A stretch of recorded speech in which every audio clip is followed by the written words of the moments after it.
and welcome once again to Royal Flush, a D&D game played with friends. When last we met, our intrepid party went to sleep after an exciting romp through the hills and forests beyond Velksgrad Manor. There had been reports of Alexius's staff going missing, and everyone had gone out to find a pair of ghouls feasting upon the remains of some of Alexius's kitchen staff. But with that, and with the Harvest Festival of Gorakrovi ready for the following morning, we find ourselves as we awaken in Velksgrad Manor. So, it's a new day.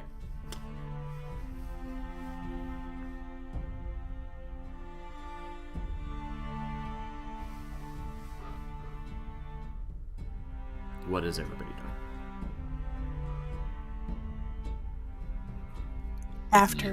After waking up and getting dressed, I seek Anna's room.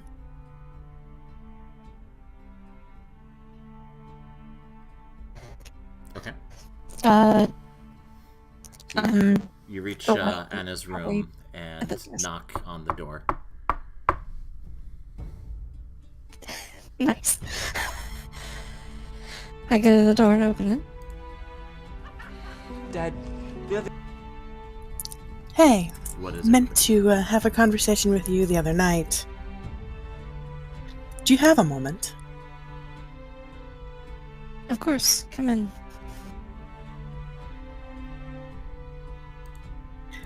I close the door behind me after I do. Okay.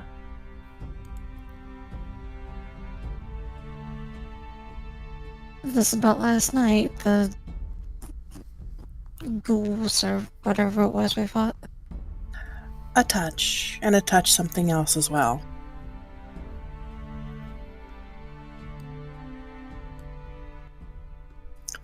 I'm afraid what we're facing is probably just getting started.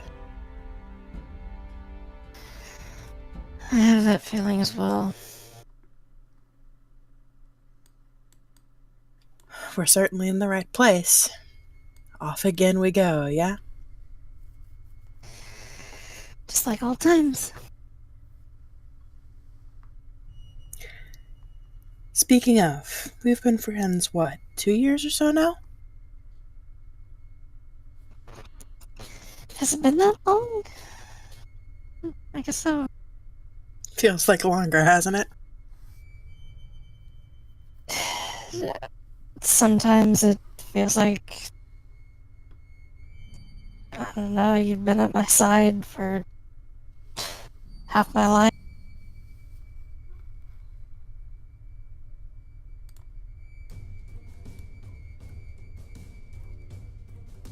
Well, before we get into too much trouble, it's silly, but I hold out something in a closed fist.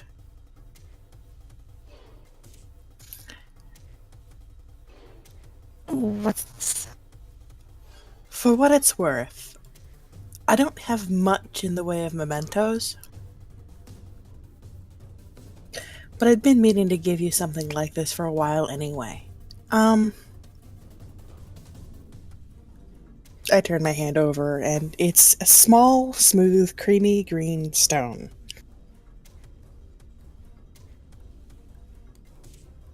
Maeve, if this is an engagement gift, the citizens of that one town will be thrilled.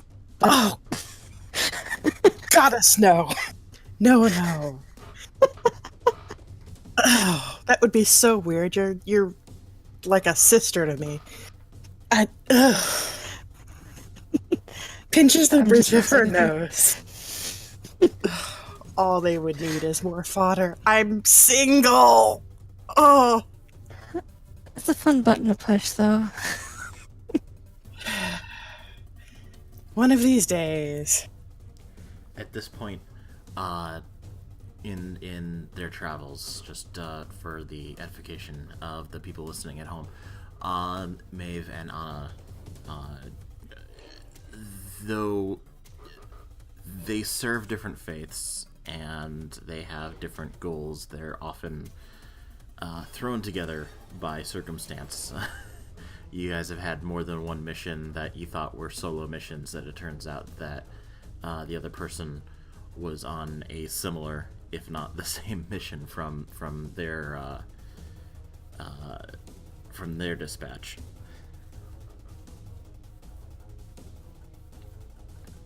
In fact, this mission that you're on now is another one of those where you weren't sent together, but you found that the other one was on the same mission. So It's like they're doing it on purpose or something, or like we're supposed to have some kind of shared backstory. I don't know. amazing how that works. Hmm. I know. Okay, back into character. Seriously though, what is this?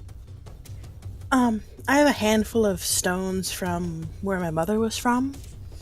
This is one of them. I don't have many people that, frankly, I care about enough. You're a good friend, so if nothing else.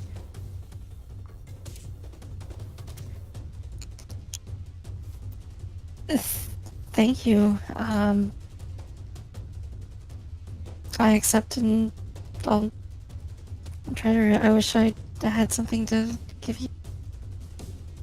Honestly, your friendship is enough. The stone is cool when you touch it, and it seems to be so regardless of how long you hold it. I take the stone, hold it in my hand, and kind of give it a closer look. May I roll a history check to see if I can To find identify anything the wrong? stone would be, honestly, this would be an Arcana check. I'm worse at this.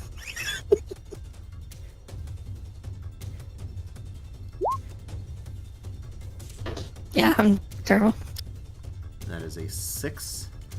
If you could call out your rolls to the chat as well. So there's a 6 I'm sorry. of Arcana. That's a 6 with a +2 also, so I rolled a 4. As far as you know, I mean, you can tell that this stone it's a pretty cool stone. It will be the envy of all your friends. Had you any friends?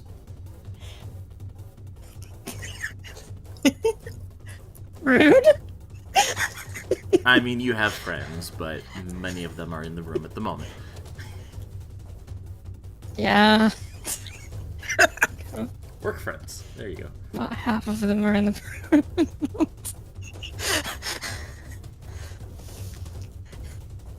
Anyway, it's native to where my Lovely. mother was from, so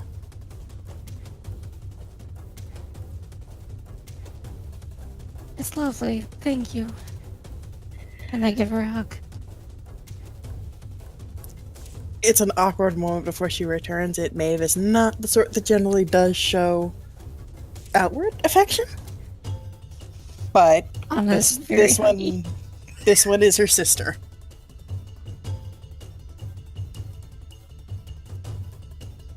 I'm glad we've become this close. Oh, did you also want to talk about the mission? I'm worried that we've already encountered something like that quickly.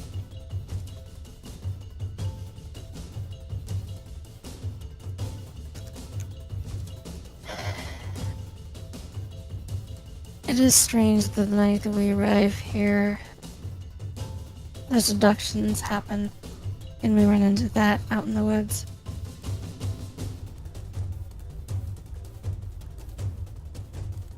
It's almost like someone knows we're here. It's enough to have me suspicious that perhaps our patrons are not as subtle as they'd hope. Or at least their servants that sent us are.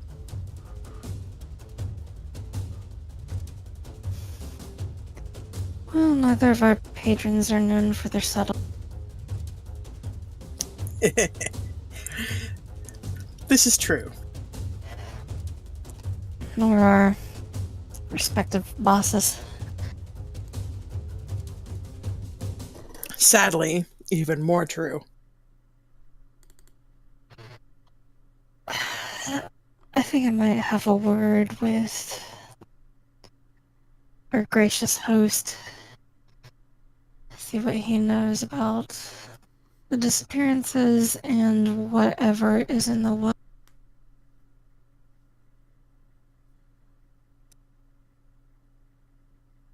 The Lady Karina. And oh, what about The her? Lady Karina is suspicious to me. Everyone's suspicious to you. Not always.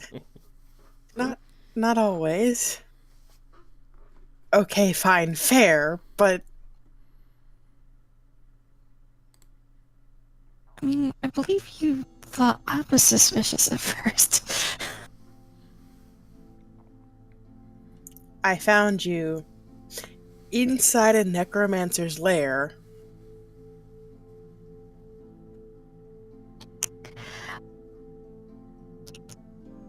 Okay, to be fair, I was trying to kill that necromancer.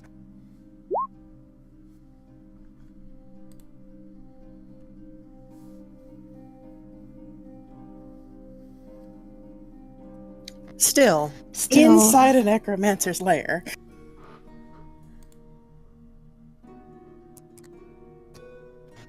when I talked to Alexius, you may want to be nearby, but also at a distance.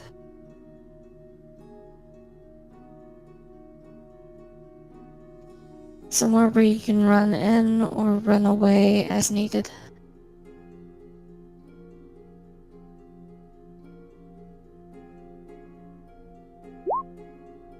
Once more into the breach. And as usual, to let people believe as they will, I will continue to follow your lead. Yeah, sorry about thrusting the same patron thing on you again, but Convenience works. it would be less awkward. At this point, Alexius, you have also awakened for the morning. Upon checking your alarm spells, none of them have gone off. Excellent. Obviously, because they would have woken you up early, but it doesn't hurt to double check. Always good. Alexius is likely to make his way down to the... I presume the kitchens would be preparing breakfast at this point. Yes. Your servants are preparing breakfast. The Lady Karina is not down for breakfast, but her belongings are still with your butler, so you know that she has not presumably left the castle, left the estate. Alexius has kind of changed his wardrobe a little bit. In lieu of the usual bright blues and vibrant golds, he has instead worn blacks and whites, rather comparatively modest, though exquisitely crafted, and seems to be favoring a long black cane tipped with a silver orb. It seems his time out in the woods has not entirely caught up with him, or rather, not entirely gone well. It's appropriate as well as today is also the day of the main festival down in the village. Your staff Alexius- is still in the kitchen preparing your annual contributions to the feast. Alexius would. What was the name of the head chef? I think it was Gregor? I think it was. Gregor, yes. Gregor. I must convey my apologies again regarding your staff. I presume their remains have been recovered from the woods. Yes, sir. We look after our own. Very good. I wish to speak at the funeral, and I would grant you and the remaining house staff the rest of the day off after it is finished. So if you would be so kind as to prepare the dinner early for the Lady Karina and our guests, I would be deeply appreciative, my friend. At once, sir. My thanks. Speaking of the Lady Karina and the remaining guests, have they been down yet? Not yet, sir. Do you wish for me to awaken her? Let us play things by ear. When breakfast, is prepared, send word and gather the rest. We shall have a grand feast in the morning before we set off to the village. Until then, I shall be in my study, and inform any of the guests that I shall be there as well, if you would please. Right away, sir. My thanks. So as you head off to your study, ladies, are you making your way downstairs? Yeah, after discussing a quick plan, which is basically you wait outside the room.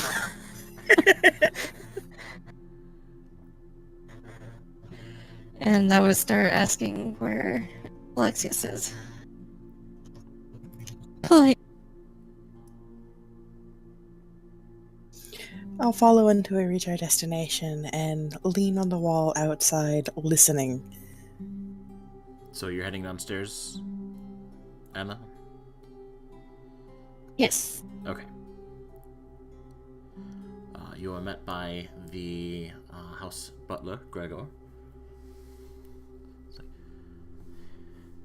like, yes, miss. Presume your night has gone well? It has, very restful. I was wondering if the Lord is about, if I may have a word with.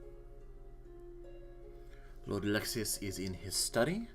He is certainly accepting guests at the moment. Please, right this way. Excellent, thank you. He shows you into the study. The study is Inside. Modestly decorated room, especially compared to the lavish furnishings of the rest of the estate. This is a bit darker. Curtains drawn across the windows. The bookshelves are full. The fireplace is currently roaring. And Alexius is, I'm presuming, seated at his desk? Indeed, with Strix perched upon a small globe next to it. Alexius is seated at his desk, and his owl-like creature is attending him. I nod to Maeve, presuming she's going to stand at the door and listen to what's about to happen. I knock on the door as I enter. Alexius kind of looks up and he raises his brow. Ah, Miss Anna, please come join in, if you will. I had actually been looking for you. Yes, I was hoping to speak to you about certain matters. Certain matters? Oh, how terribly, shall we say, curious. Please, take a seat. I am all ears. I make sure to shut the door behind me.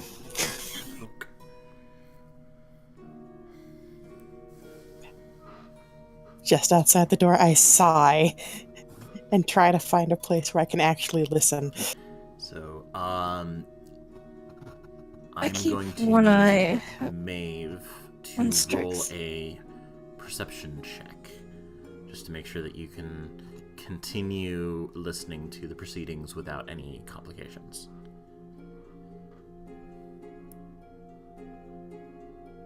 $14. Okay. You hear... You are able to hear most of what they're saying. Anything that goes into a whisper is going to be beyond your comprehension, though. With the door closed. Rather than take... Sorry. Rather than take a seat, I'm going to stand aside of the chair, keeping an eye on both Alexius and his pet. And I say, I think it's best to be open and honest and lay all my cards on the table. As you might have guessed, I'm not just a traveling member of the Church of Arathis, or rather I am, but that's not my primary goal here. I figured as much when you pulled out that curious fire wand of yours. You like it? And I actually pulled out, not pointing it yet. It's a weapon of my own design. Actually had some help with it from family, but you see, I use this in service to Arathis. I am a seeker. Question, out of character, would I know what a seeker is? Give me a religion check.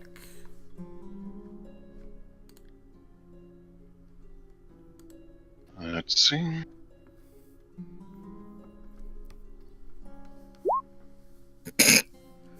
You've Nope. never heard the term before, but you can make some sort of guess that it has something to do with the Church of Arathis.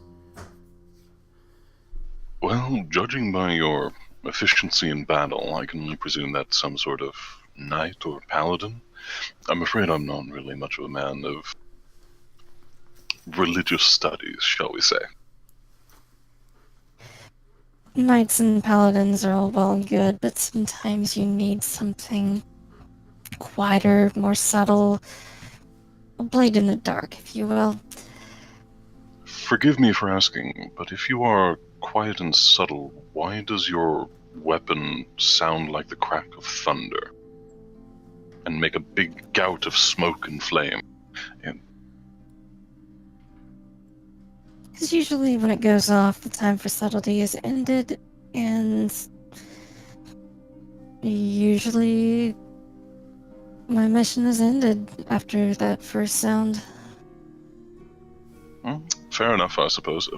Would you mind if I saw it for a moment, please? I'm something of a collector of curiosities. I think you can see it from there. Alexius The kind of reason holds. He kind of holds his hand up and... Sorry, what? Go ahead. He just kind of smiles and kind of holds his hand in an understanding gesture and kind of motions for you to continue. The reason I'm telling you all of this is last night your servants were abducted by ghouls. And I believe something nearby has been creating new schools. See, there's an evil that I was sent here to exterminate, and I haven't exactly crossed you off the list of suspects. However, you were injured in the battle last night, so I want to give you the benefit of the doubt. Alexius kind of raises his brow slowly and he nods towards the cane. Clearly. Still, I would make 2 points, perhaps to provide some enlightenment. First of all, my staff were not abducted. They were out-of-towners and rather foolishly did not heed my warning not to go into the forests after dark. If they had been abducted, there would be, well, quite a bit more kerfuffle, as it were. The second point is, as I'm sure you're aware, I lost my son to those woods just as well. And whether it's from a bear, from a ghoul, or from what have you, the woods have always been a place of great darkness. Even the villagers of Gorakrovi will tell you that going into the woods at night, well, it's not something one does if one wants to survive. There have been attempts to clear it, yes, and there have been plenty of hunting expeditions into it. But sometimes, where there's so many shadows of so many trees, something just comes out from it. Even before I took on the mantle of lordship, that forest was a dark and dangerous place. If you've come to rid yourself, to rid the evil of that forest, then by all means, but I don't know if you rightly could.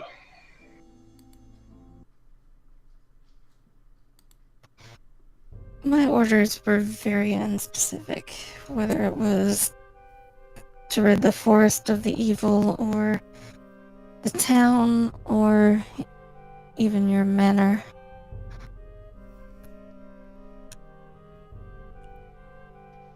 I will I tell wish I you had that more specifics, but I'm in here blind, and usually when that happens, I have to ask around, and that's what I'm doing right now. Have you seen anything suspicious? Do you trust your guests? do I trust my guests? I trust in the faith that they place in me, and the faith that I place in them. But if you mean, do I trust them in an absolute sense? No. I don't trust you, I don't trust your companion, nor do I trust the lady herself. I would be a fool to do otherwise, as there has been no evidence presented to give me cause to. The Huntress and I have worked together before, and she I trust, as I trust my bard as well. I have a very rigorous approach to my staff, and I do believe that all of them are, at the very least, harmless, if not, well, right, good. We all have our vices, as it were. You vouch for the bard and the huntress. I vouch for my companion.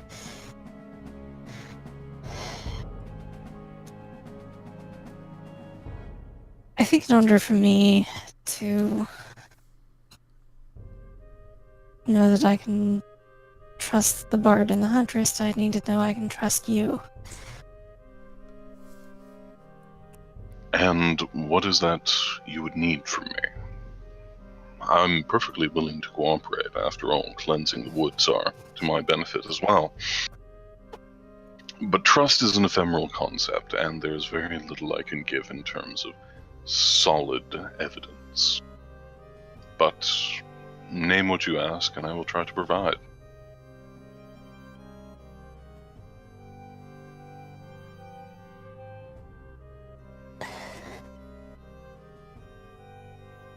information. Have there been any necromancers around here? Even going back 100 years, I would like to know about it. If there has, it's been before my time. There might be something in the family records that might indicate it, but neither my father nor myself have ever encountered a necromancer.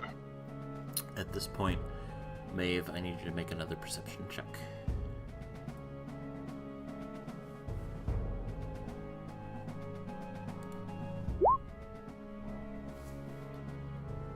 You hear footsteps on the stairs behind you.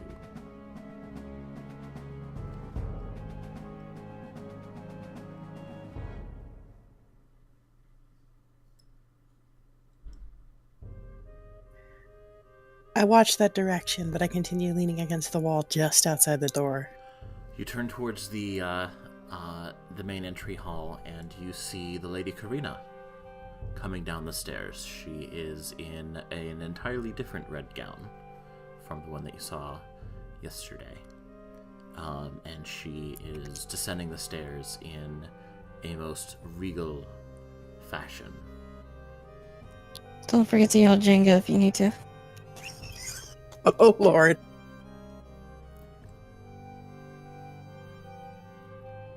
She sees you, says, "Ah, yes. Hello, darling. I remember you from last night. What was your name again?" I bow very, very slightly. Maeve. Maeve. Lady Karina, I believe. Yes, absolutely. And I wonder what it is that you're doing skulking outside dear Alexius's door this early in the morning. I'm hardly skulking. My companion is inside having a conversation. I'm simply waiting for her. Of course, of course. Well, perhaps you can entertain me as well. She looks into your eyes and...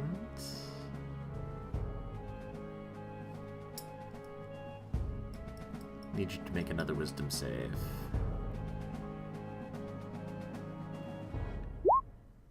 I knew it. Do I have any sense that she's done anything? You feel something at the back of your mind, but you're not entirely certain what. You quickly shake it off. The timing, of course, is too much to be a coincidence, but whatever the Lady Karina tried, you're pretty sure you were able to block it out.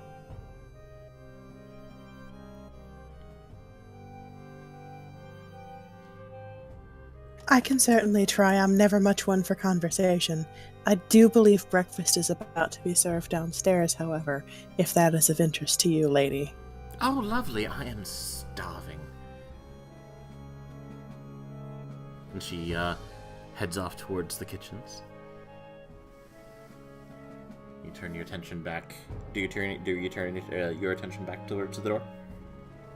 I continue to listen, but I watch her until she leaves. You watch her leave.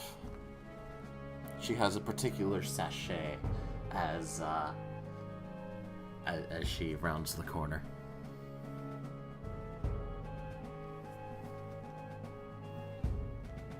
I'm done. I knock on the door.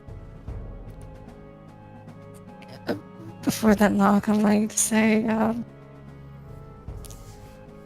my trust with you is tentative. And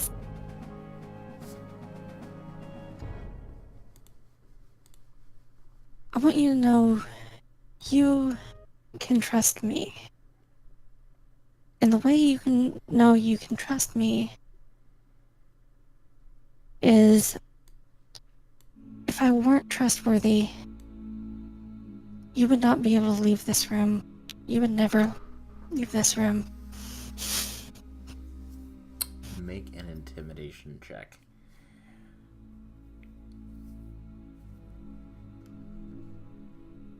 And Alexius, 17. I think you should probably oppose that with insight. Righto.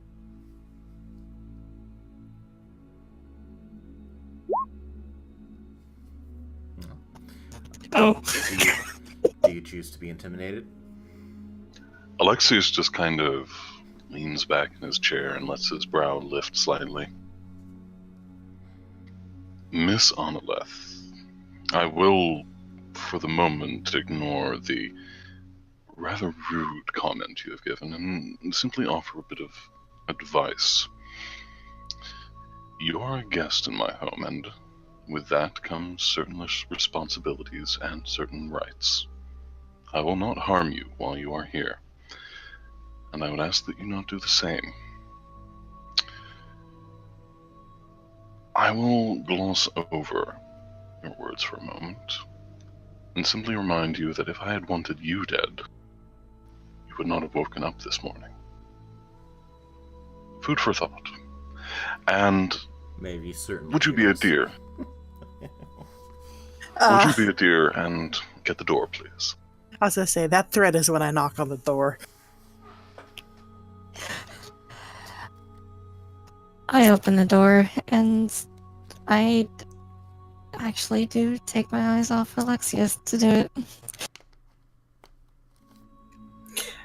I raise an eyebrow when the door is open and I see the two of them.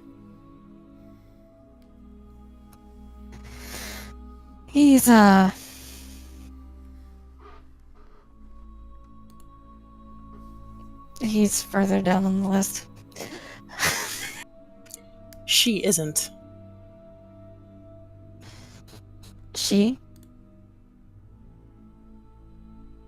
I glance past Anna at Alexius. I am aware of your hunt. Please, I would ask that you be honest. I've already lost several of my servants to whatever has been happening here. And, as I said to your friend, I'm here to offer what assistance I can.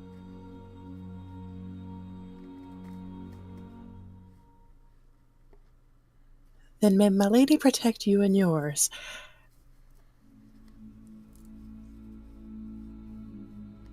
The Lady Karina, Anna.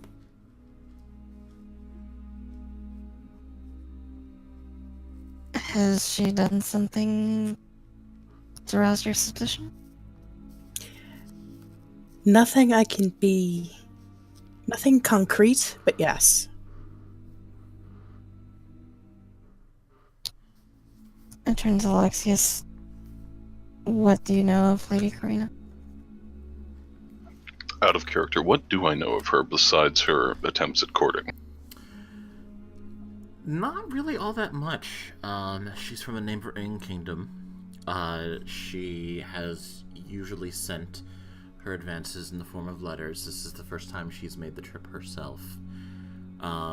You have not yet been alone with her since she arrived. You were going to join her for dinner last night, obviously, and then your unexpected guests showed up. And Had she been... When did she arrive? Yesterday, around mid-morning. So she's not been here long enough to be able to kind of get a read on her. Okay. So Alexius kind of looks towards Strix for a moment and then back to the two. Very little, I'm afraid, besides her rather ham-fisted attempts at courtship. No doubt she's looking to take my manor, my lands, my title. I mean, I'm an unmarried lord with no heir that could deny. So I get the occasional gold seeker for a while. But she, I do believe, might have a little bit more to her. Were I you, and I'm not one to speak ill of my guests, But were I you, I believe your focus should be on her. Anna would not be wrong in claiming I am very suspicious of very many. Try not to be alone with her, if you can avoid it. I shall try, but, well, a host must do what a host must do. At this, there's another knock on the door, and without waiting for an answer, your butler enters and says, "Sir, breakfast is served." Ah, excellent. Thank you, Gregor. Will your guests be joining? He kind of looks towards the two and lifts his brow, as if asking as well. Anna's demeanor changes to a much more friendly one. That would be lovely. Very good, miss. Follow me. And he leads you all into the dining room, where the Lady Karina is currently seated at the head of the table. In your favorite chair, in fact. Alexius, darling. Lovely. Now that you're here, we can get started. Dare I even ask what you mean, my good lady? Well, breakfast. You're the lord of the house. They're not going to serve the food until you show up. True enough. I see you have a healthy appetite at the very least. Well, you can find that many things about me are healthy. Of that I have no doubt, my good lady. Please, I don't know please, what that was sir. a euphemism for, but I just went with it. Oh, God. Anyway, I was going to say, subtle, is she? I don't know what I was doing with that, but, just roll with it. Anyway, let's go. She... Unless she had offered shots or what? Let's say sure. Oh, gosh.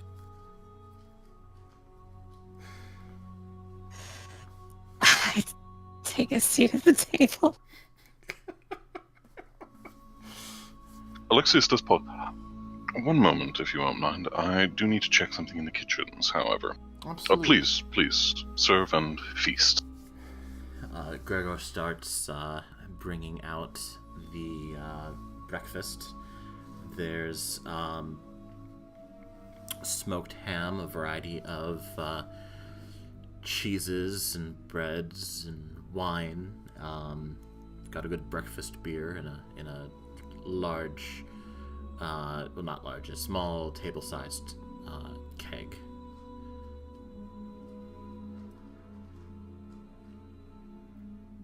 And Alexis, you head towards the Quite kitchens.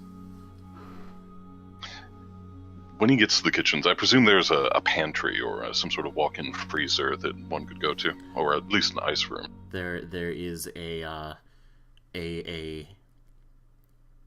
chamber of colding. The mansion has an enchanted pantry, an enchantry,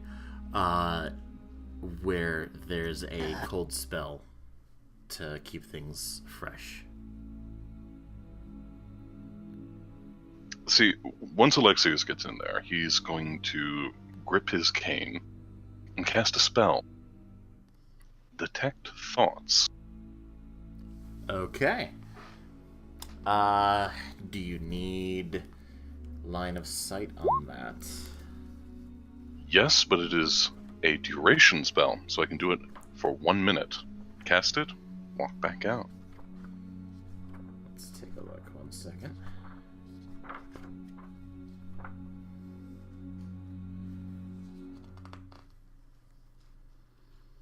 And as your action each turn.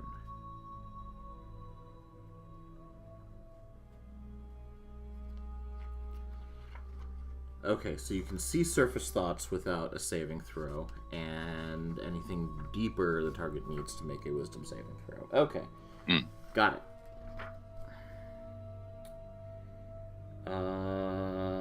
What is your spell DC? I believe Should be on your character sheet. it is 13. 13. But Okay, good to know.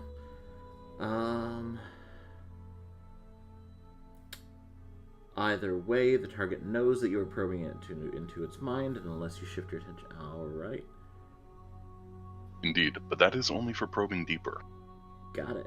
Alright. So you cast a spell in the enchantry, and walk back out into the dining room? Indeed.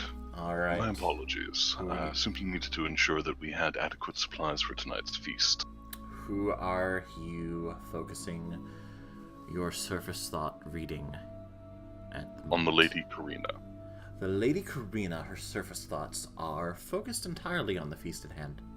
She is very interested in what's in the keg, and she's very interested in the various smoked meats. And as she looks around the room, you can detect varying amounts of interest in everybody that she sees. Those are her surface thoughts. Excellent. With that in mind, Alexius takes his seat and kind of shakes his head. My dearest apologies. I understand that I have kept you rather late on business, Lady Karina. We shall definitely have to have that conversation after tonight's memorial, I'm afraid. Oh, of course. I completely understand. Will that be before or after the feast down in the village? After the feast, I should think. Interesting. All right. Whilst we are plied with wine and filled with good food. Well, I've waited this long. I suppose I can wait just a little bit longer. I appreciate your understanding.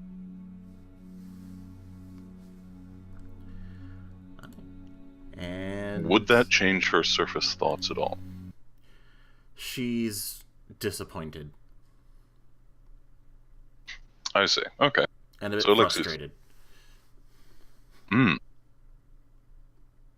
Okay. Because again, she's still thinking about coming all this way and keeps getting pushed aside. Alexius does offer a small smile of apology and cancels the spell as he looks to the rest. Please Okay. eat. Cancel the spell. Go ahead and mark that spell off of your spell slots. I was hoping you'd check on it. Or Maeve. You can real quick before you cancel the spell if you want. Sure. Let's do that. All right. What are Anna and Maeve's surface thoughts? Anna's surface thoughts was just because she knew this was hostile territory when she went in. Her surface thoughts would be playing elevator music, the song from, the girl from Ipanema. Of course. And Maeve? Meticulous notes on Lady Karina's actions. Okay. And weighing in with a great deal of suspicion on everything she's doing. And ravens. Those are the surface thoughts of your dining companions. So you cancel the spell, and you mark that one spell off of your spell slots. And dig in for breakfast. Gregor returns with a second course and says, "Sir, I do believe the feast is almost prepared for making its way down to the village. Will you be accompanying it yourself again this year?" I shall indeed. Will you have them bring the carriage round? Of course, right away, sir. He goes off to bring the carriage around. My thanks. Will we be accompanying you? Why, I would be insulted if you wouldn't. You are, after all, my guests of honor. Excellent. It's appreciated, and perhaps the tour of the part of the family manse later. Yes, you mentioned some interest in the family crypts. A curiosity with my particular area of study. You are more than welcome to, but I do reiterate my point that if you wish to study the burial practices, you will find far more in Gorakrovi than you will find here. Castle Delxrad hasn't really been, well, as populous as it once was. Oh, the halls used to fill with the sound of my kin. But these days I am one of the few that remains, as the lady over distance is no doubt aware. All the more reason for you to spread the family around. It is a tempting offer, I must say. It has been quite lonely these long years, but... Well, there's only one way to fix that. I'm quite sure the lady would be happy to contribute to many things. Alexius kind of lifts his brow. Ah. A game of witty barbs, I dare say. You fit in quite well here, traveler.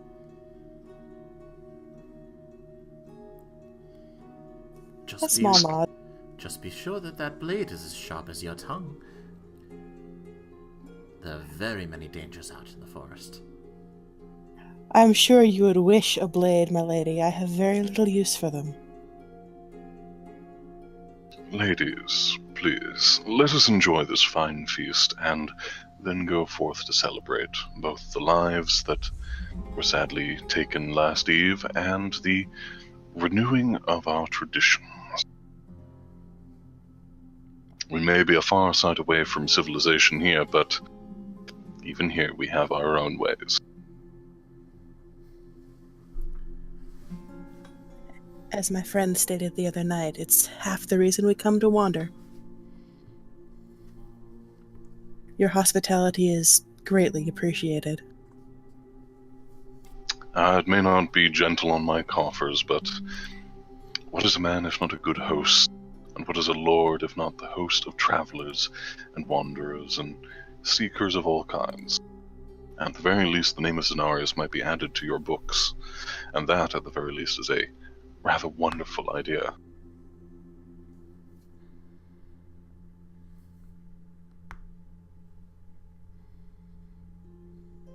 Still, let us feast and then be off. I believe we have quite some distance to cover. As you finish breakfast, Gregor returns and says, "The carriage is prepared with the feast for the village, my lord." I thank you, Gregor. Shall we, my friends? And he kind of sweeps his hand about the table. Yes, let's go.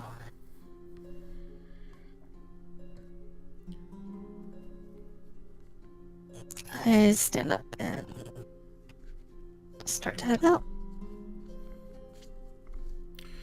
"I unfortunately will not be joining you," says the Lady Karina. "I have preparations of my own to make, especially if we are to have that conversation tonight." Truly, I do I'm believe starting you. to get to know you better. Oh, I dare say you will be seeing a lot more of me in the next while.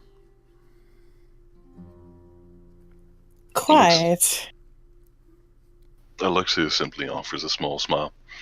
Very well then. I do hope you will reconsider, but I do understand that travel in these frigid mountains is often rather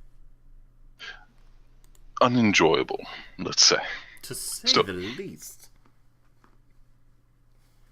I would keep in mind, lady, that it is quite frigid. Good day. She narrows her eyes at you and says, "Good day, my dear and darling Maeve. May we meet again."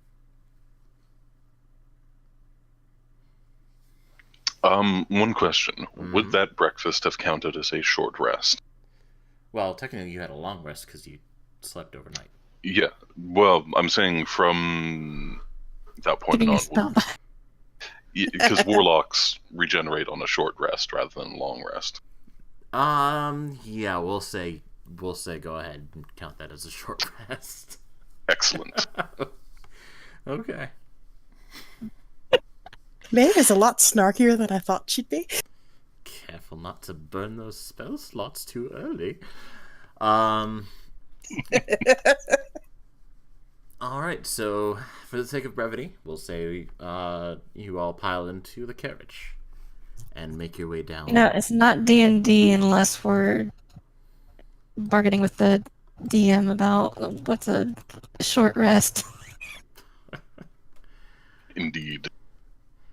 So you make your way into the carriage, and you arrive in the town, the village of Gorokrovi, in the base of the valley, and nestled into the mountain. And there we go. The village is fully decorated for the Harvest Festival. The bright colors of the falling leaves in banners and streamers all around the town. The main thoroughfare is full of people and tables laden with food and games for the children. And as your carriage, your magnificent black carriage with silver trim and basically goth as fuck carriage makes your way through. You hear a cheer of the townspeople who have certainly been expecting this feast. The roast boar and elk and all of the game that Charva has brought back over the last few days is cured and smoked and prepared and ready for tonight's grand feast. As you look back, you see nestled higher up in the mountain. You look back and you see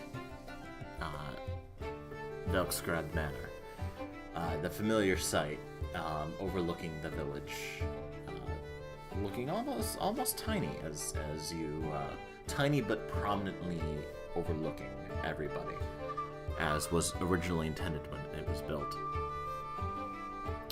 But you arrive in the village, and here we are.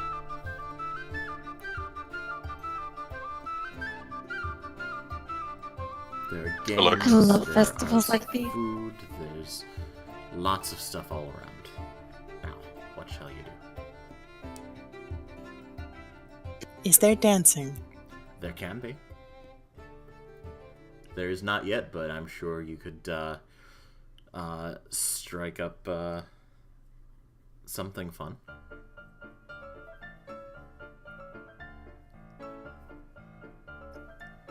This music sounds familiar. Yeah, I've heard it before somewhere. It's royalty-free music. It's in a lot of places. Yeah, I think this one YouTuber that I watched uses like this collection. Anyway. Sorry. Because we are all distracted by the music. Looking for if there's like a little ring toss game or something like that. There is a ring toss game. You see a bunch of kids all around a table, behind which is a series of milk jugs with a bunch of brightly colored rings in front. Step right up, says the carnival barker. There's 1 silver for a throw, 1 silver for a throw. You miss. Would you care to test your luck? I'll give it a go. You, alright. 1 silver, and you are handed 3 rings. It says, just make sure that, these rings go over those bottles and you win a prize. Land all 3 and you get the big cuddly monkey. You see a giant stuffed monkey, just sitting prominently in the middle of things.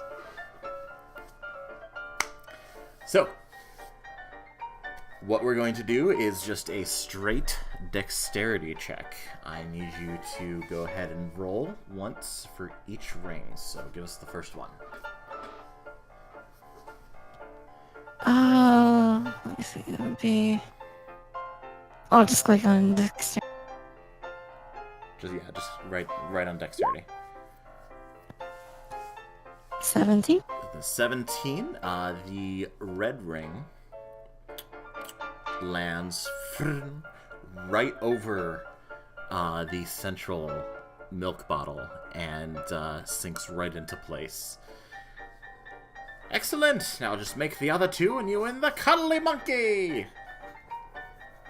Go ahead and make your second toss. This is really appropriate music. It really is.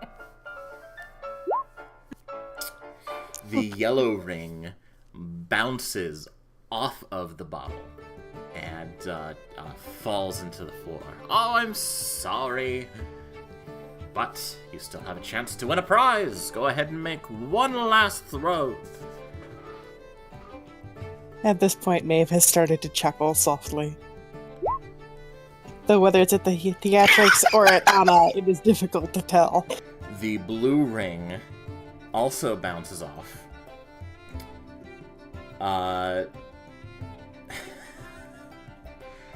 But because you managed to sink the red ring, you do get 1 prize. Your prize is a cloak. The man hands you a cloak, and it is a fairly ornate cloak. Nice blue with gold accents. And as he hands it to you, the hem kind of swirls around majestically. Ooh, this is nice. Go ahead and make an Arcana check. Can I as well? Well, you don't have it in your hand, but sure. Just 13. That's certainly interesting. I say just for looking at it. Yeah. Wow! Maeve, you see the cloak, and it is the coolest cloak that you've ever seen. It's a very pretty cloak. Anna, you put on the cloak, and with a snap of your fingers, it billows around you majestically. This is an enchanted cloak of billowing. What this is while wearing this cloak, you can spend a bonus action to make the cloak billow around you majestically. That's it. That's all it does. But it's magic, and it looks really cool. So I'm like Batman on the rooftops. Yes. Cape flowing in the wind. I mean, there's Possibly larger than it was before. you could do a lot with something that just billows majestically if you want. So, but I mean, for a ring toss game, that's actually a pretty good prize. Maeve eyes Anna, and the snicker turns into a soft laugh. It certainly suits you. Across the way, there are a couple other games. You see a strength bell with the hammer. You see some grown men with a great big wooden mallet striking a platform on the ground, trying to knock the lead weight up to ring the bell. You also see what looks like a toy crossbow range Alexius, after making the proper, introductions to the people, the town mayor and whatnot, would likely kind of tug on his hood and probably go to the crossbow range. Okay. The first off, are you proficient in crossbows in any way? I am indeed. Okay. So you are able to add your proficiency bonus to the attack rolls for using this. So step right up. Lord Alexius. Always a pleasure. Different guy, but he sounds exactly the same. Lord Alexius, please step right up, and for you, the cost is 5 silver. And gladly paid, my good sir. All you need to do is strike down 5 of these 10 targets, and you're a winner. If you make 7, you win an extra prize, and if you make all 10, why, I do believe I have something interesting in the back for you. Intriguing. So this will be a dexterity roll with your proficiency modifier, since you are proficient in crossbows. And I'm going to have you roll... I could just roll my light crossbow attack, if that would work. If that's just a straight... Yeah, then yeah. If it's already there, then absolutely, that's perfect. Okay, how many rolls do you need? 10. You just have to make 5 of them to win. Oh! That is a crit. So, with your first shot, you go ahead, and the targets are these ceramic ducks, and all you're supposed to do is just knock them off of the shelf that's a bit of a distance away. The first one shatters, and the carnival barker kind of twirls his mustache nervously. He's like, well, it's a good thing I have a few extra. Please, continue. My apologies. I suppose it gives you an excuse to get some more, at least. Perhaps change to geese.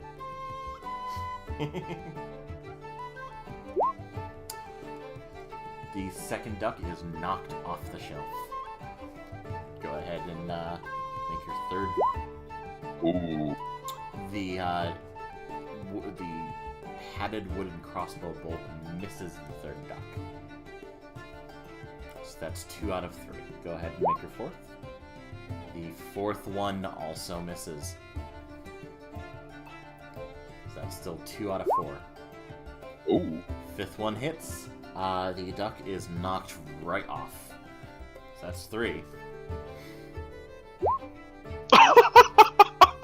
You shatter yet another duck, and the carnival barker is just kind of holding his head in his hands, shaking it. The shattered ducks are crits. So that's 4 out of 6. Go ahead and make another. No, you're not gonna roll above a 5 in battle. So that's 5 out of 7. You've now made enough to win the first prize. Go ahead and make 3 more.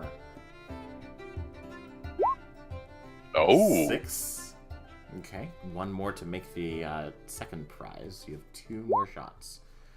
Oh, it comes down to the last one. The 9th one misses. Go ahead and make your last shot. That's 6 out of 10. Oh! 7 out of 10. The 7th and final duck falls into the hay behind the shelf, and the barker says, "Oh, lovely Lord Alexius, you are a winner." And he goes into a box, and he pulls out a key. It is an ornate silver key with you don't recognize what kind of key it is. You don't know if it's a door key. You don't know if it fits into anything else. But it is certainly very pretty. He hands it to you and says, "Here is your prize. Thank you, and I look forward to seeing you again." Likewise, and Alexius kind of looks at the key for a moment. A curious device. Did you get this from a traveler? Ah, lady never tells his secrets. Ah, but of course, and he taps the side of his nose, and then reaches into his pouch and pulls out another 5 silver. And here, for the ducks. My apologies. He accepts the gold and says, "Ah, thank you, Lord." He does a small bow. Have a happy festival, and I look forward to seeing you in the coming year. And you as well. See you at tonight's feast. Indeed, it should be a good one. Alright, there's a few more games and a few more things for you to do around town. Anybody else? Maeve, you have any interest in any? What are the other games? Well, so there's the ring toss again. There's this the crossbow range. There's the hammer. But what you also have is a bunch of people around what looks like a forest of poles, and some people trying to hop across the poles, balancing precariously on the top of them each time. There's also a man that says that he is willing to guess your weight in pigs. How many pigs do you weigh?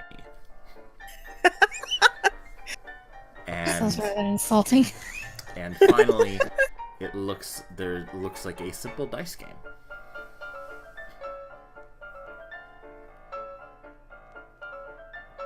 Ooh, you should do the pole hopping one. It's just like hopscotch, only with Only a it hurts if you lose. fall. To be honest, I was actually considering it. It looks like something that might be kind of fun. And Maeve wanders that way. So you reach there isn't anybody in attendance. It's just a game to see if anybody can do it. But you see a bunch of people making bets. And as you approach, there's a half-orc woman who looks up and, yes. Care to try the field of agility? I'll give it a go. She nods and says, well, certainly. We've got an interesting pot here if you want to contribute. The first person to make it across will win everything that everyone's put in so far. And you take a look and you see a stack of copper and silver coins, but there's also a couple objects in there. And if you make it across, you could win the entire batch.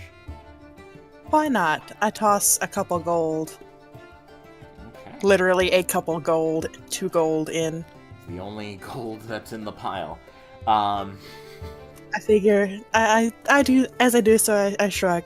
I figure if I don't, it'll be a nice reward for someone who does. Alright, so, you, make your way to, there's a ladder and a platform, and on the platform you can get the lay of the land as you reach there. It looks like it's not just pole jumping, but it's a little bit of a maze, because there are some poles that are closer together and some that are further apart, and you can tell that there may be a couple optimal routes through if you can maintain your balance. And the paths do branch off a couple times. So, Pray, what precisely are the rules? To simply make it to the other side without touching the ground? that's it. Just make it to the other side without falling. There's a little bell over there at the far platform. Just ring the bell.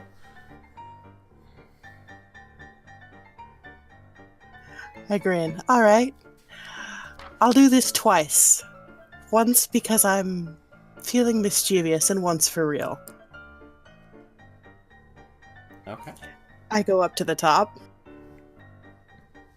I get on the first pole. Okay, so this is going to be an acrobatics check. Oh, I'm not jumping. Okay. I've got wings for that. your once per day wings Yes. that you're going to blow. Okay. All right, let's do it. That's why she asked about the rules. So, just to be very clear, I just have to go ring the bell, right? She Make your gestures way with one across finger. the poles. I chuckle, fiddle with my choker, and look at Anna. Well, Anna, just checking. Perfectly clear with the rules, correct? Anna knows that smirk. Oh yes, it was make your way across the poles and ring the bell. Then perhaps I'll honor my lady a touch. Wings, and I all but dance, across the top of the poles, flying over to the bell. Are these your white wings or the other one? The other ones. All right. So, Alexius, I'm assuming you're watching. And Anna, Oh, you yeah. know to expect this, because I'm pretty sure she's shown you this at one point. But you see this dark-skinned woman with her long black hair and her white clothes. And all of a sudden, there's a whoosh, and two great black feathered wings sprout from her back and start flapping majestically.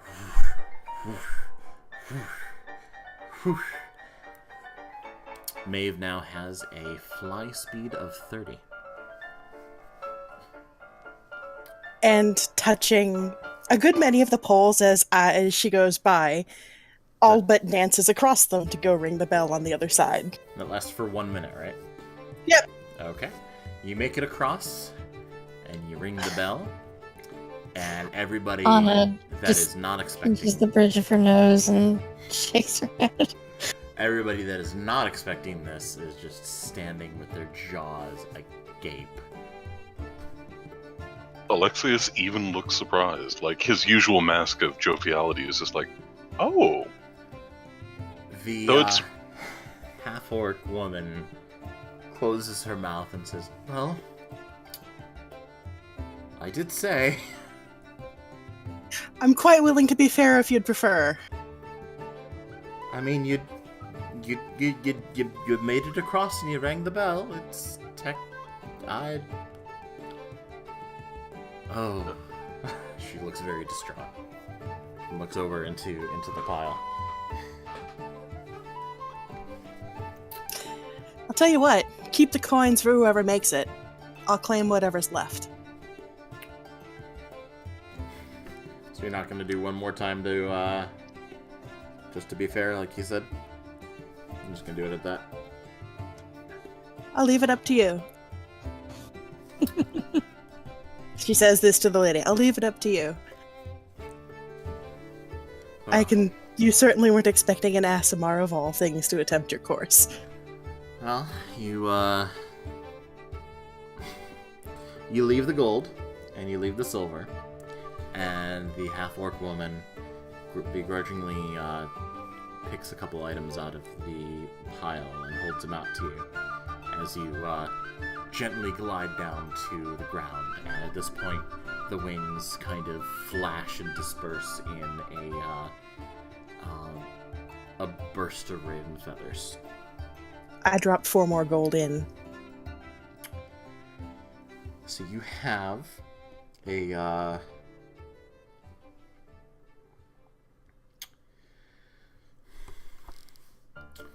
there's a coil of rope. Looks to be about 50 feet, but you can't really see where the other end is. You see where the one end is, but you can't really see what the other end is. And in addition to that, there's a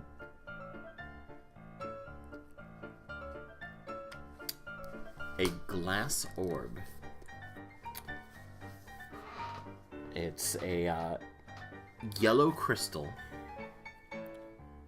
and as you hold it,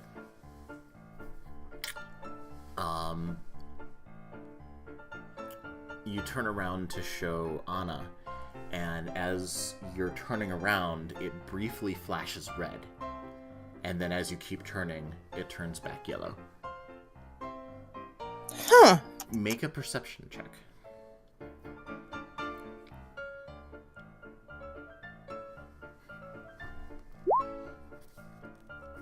That's a crit. That would be a crit with 23. 23. All right. Go ahead and as you turn around a couple more times just to see if it flashes again, you notice that it flashes red whenever it's pointed north. It's a compass. It is basically a compass.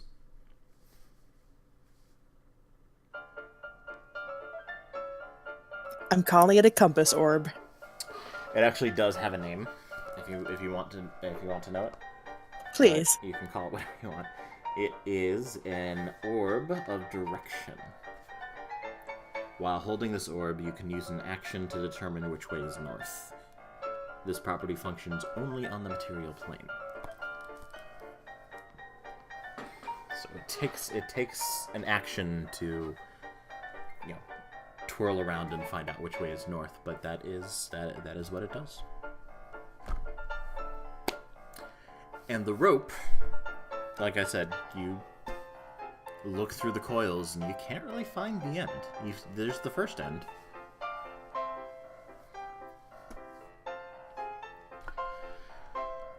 Alright, so each of you have played a game. There's a couple more games left to do if you want to keep going, or just look around the town. Anna looks at Maeve and kind of rolls her eyes. Says, "We can't go anywhere without you making an SMR of yourself." Oh, come on, Just a little Anna. wink. Oh, come on, Anna. I had to have some fun. Ba-da-bum, ba-dum-bum. Besides, I had to make up for your failure at the ring toss. Smirk. I won this lovely cloak. And that game was rigged. The rings were all improperly balanced. Mm-hmm. As you're discussing, there's a slight rumbling sound. All the villagers kind of glance around at each other, but nobody really pays too much attention to it, and the festival continues as it ever did. Can I try and determine the source of that rumbling? Like, is it something that's happened in other festivals? It is not something that you have heard before.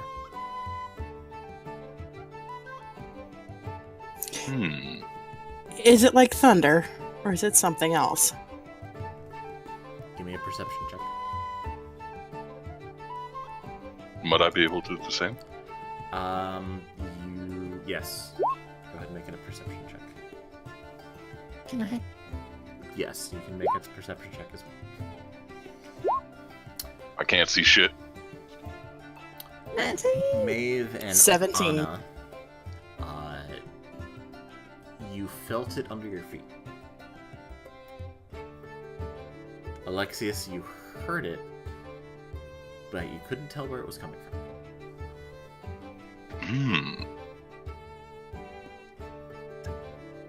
That's interesting. Did it feel like carriage on the ground or something under the ground? Unclear. Ew. It was over as quickly as it started. And everyone has now moved on. So there's the game still. As you're going through the town, you see the meat that you recognize being divided up and brought to the various preparation tables. The feast is not underway, but it's being readied.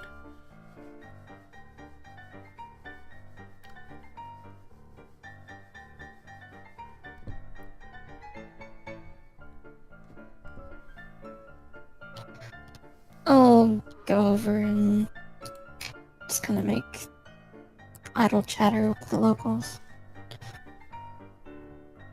Yeah, Alexius is probably in the town, like, doing small magical tricks, using prestidigitation to impress local children. Hey, do the shadow bunny again. Yeah, he's doing the Gandalf thing. You have been Once or- officially determined a disturber of the peace.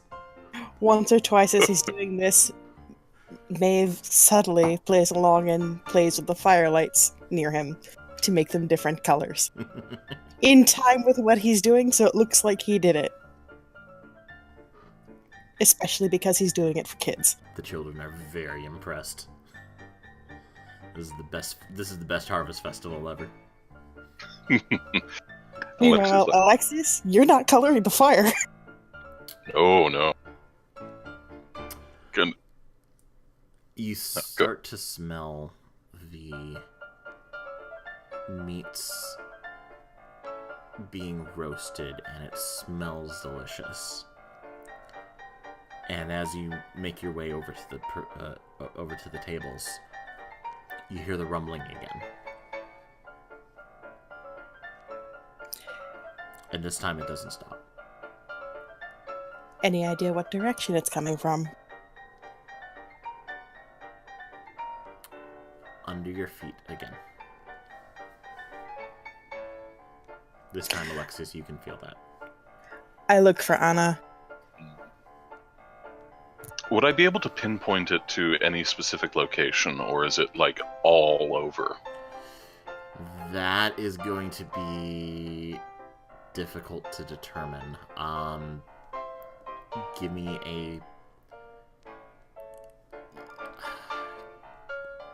an investigation check with disadvantage, because it's not really something that you can see. It'd be a 5. You cannot determine the source of it other than vaguely downwards. It seems to be coming from all over, honestly.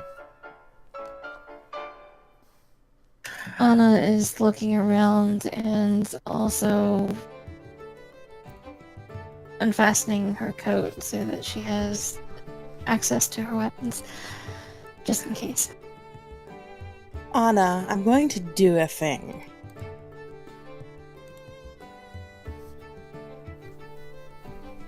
And here's a useful question. thing, I hope.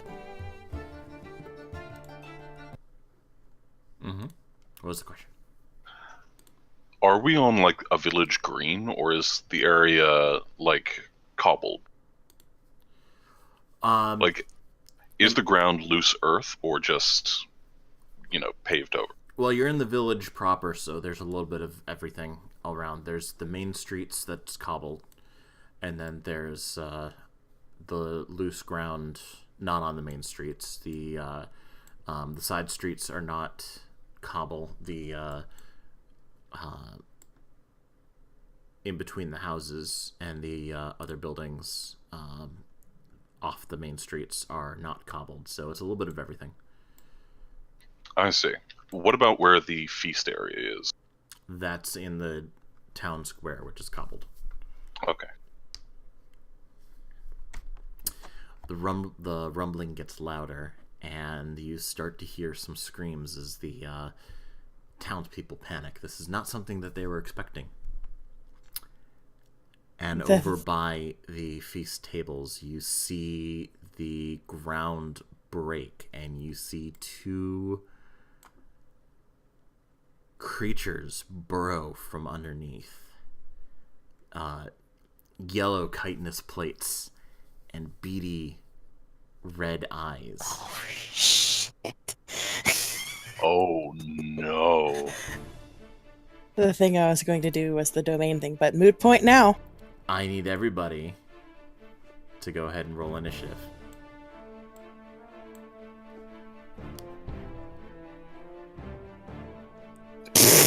Oh, where's my token?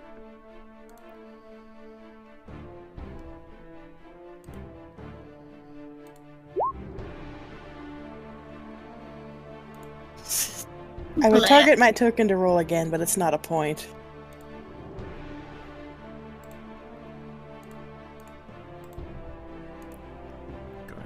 adding everybody. 1 second. So that's a 6 for Alexius, a 9 for Anna, 4 for Maeve,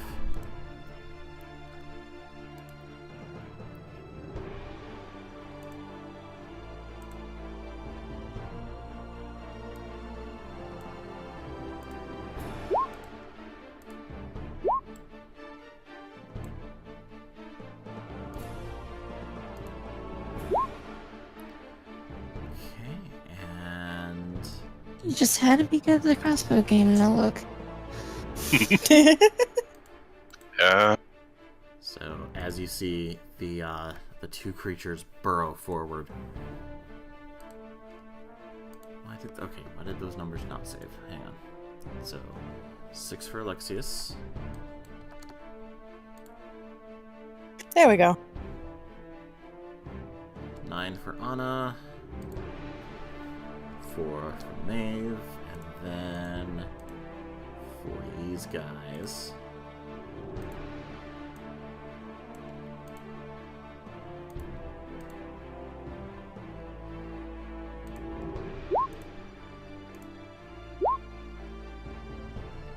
Well, Okay. I don't go dead last.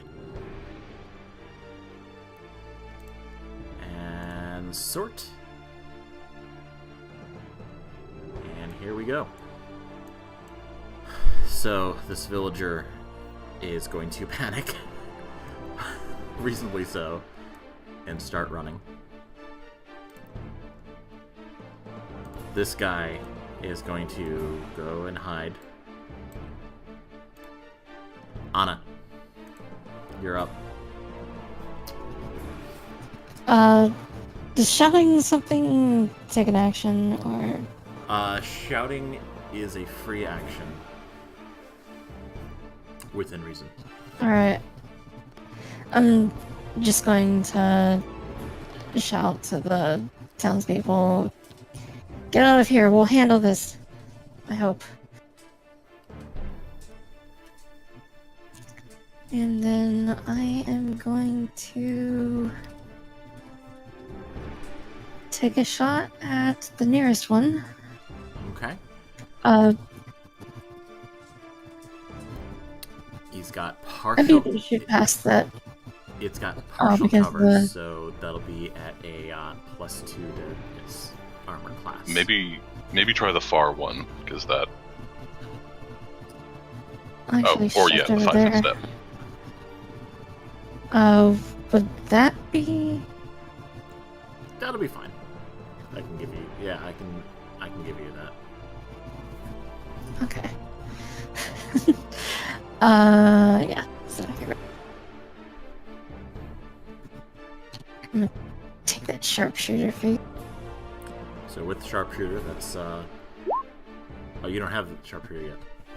No, I'm gonna take the sharpshooter feat eventually. Okay. 25. damn. That's a 25 hit. That hits. Go ahead and roll your damage with your pistol for 6 piercing 6 damage. damage. And that's to the closest one. Yes. Okay. You still have some movement left. Does that complete your turn?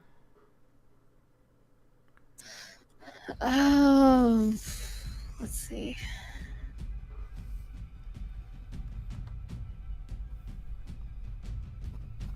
Yeah, I'm gonna stay where I am. Okay. For now. I'm going to... Let me shift out of there. Okay. The last guy is going to run as best as he can out of the way, which leaves Alexis. Alexius is going to call out, "People, return to your home. We'll handle this. Run as fast as you can." And then he's going to cast Hex on the far one to try and get its attention. What's the range on Hex? Let me see.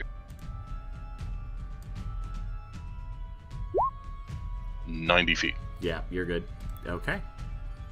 So that's And I can also cast Eldritch Blast, because It's a Hex is a cantrip. bonus action. Yep. Yes.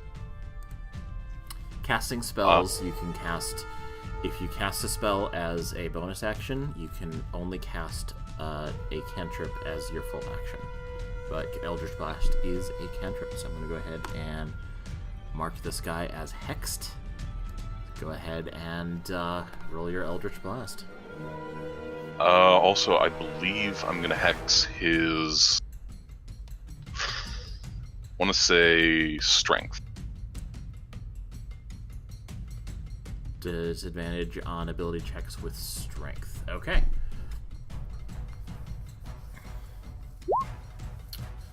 $22 hits. And let me roll damage. Sorry.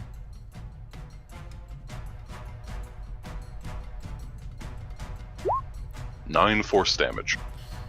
9 force damage, so you raise your cane and a bolt of purple-white energy blasts out to the far creature, striking it in the chitinous plates.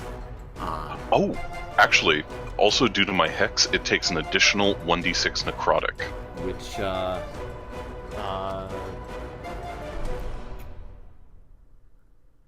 Which invocation is that? That is the hex on it. Oh, because of hex. Yes. So an extra. Go ahead and roll your hex damage. So With- 15. So an extra.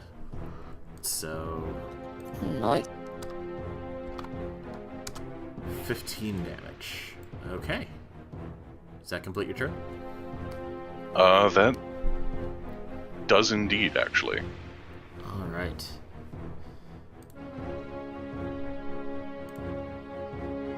So the far one is not very happy. He's going to move. Let's see. 1, 2, 3, 4, 5, 6. Reach out towards you. Open its insectile maw and let loose a stream of acid. Oof. It is going to strike Alexius and Maeve. I need both of you to take to make a dexterity saving throw.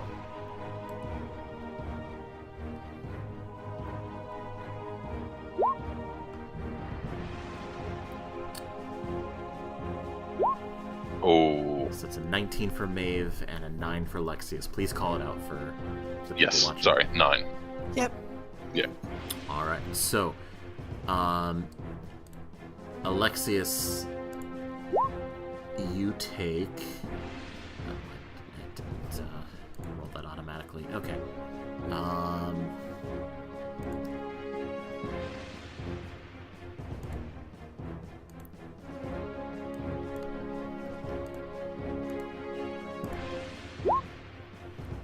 You take 6 damage.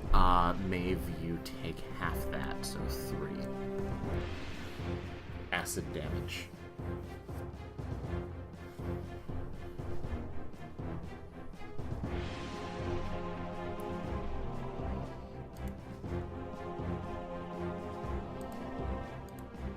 It's not letting me use my token, so I'm doing this the long way. Should give you. Should let you change it on your token. Okay. It's fine. All right. Well, it changed it on the token anyway, so you're good. Okay. Maeve, you're up. I can see both of them, right? You can see both. The far one is partially obscured by its compatriot, but you can see both of them. Okay, they need to make charisma saving throws. I'm casting Bane on both of them. What's the radius on that? Up to 3 it's creatures just of 3 my creatures. choice that I can see within range. Okay. Charisma saving throws.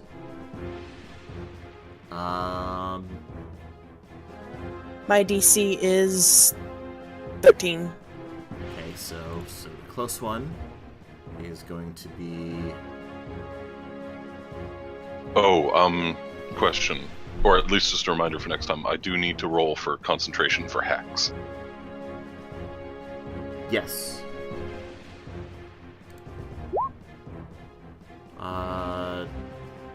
So the close one is going to fail, and the far one is also going to fail. So Hex is... So Bane, they don't Whatever. take damage, but they have to roll a d4 whenever they do an attack or saving throw on their next attempt. Minus, and it's minus whatever that is. Okay, I got that. All right. So they are currently marked with Bane. I don't think I can bonus action any of my cantrips, so that is my turn. That is, and that's concentration up to a minute. So that Bane, oh, and they don't get a second save. Okay, so it's until your concentration ends or you drop the effect. Interesting. Yep. Okay. Got it. And yeah, Alexius, I need you to go ahead and make a Constitution saving throw. It's you have to beat half the damage you took, which was basically a DC of 3. So you managed to hold on to, with a 4. You managed to hold on to your hex. Oh. Okay. I thought it was a goner. Like,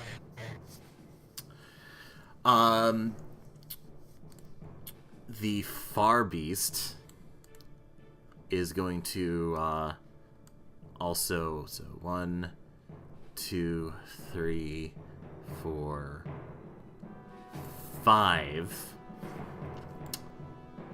and it's going to reach out with its mandibles to grapple the villager.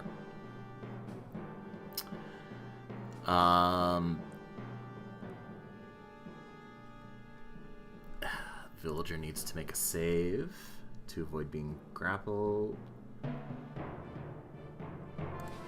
It's a strength saving throw.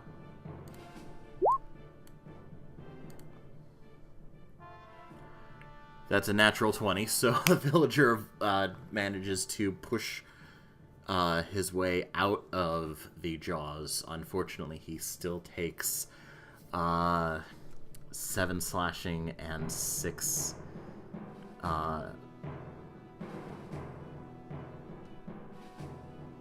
acid damage,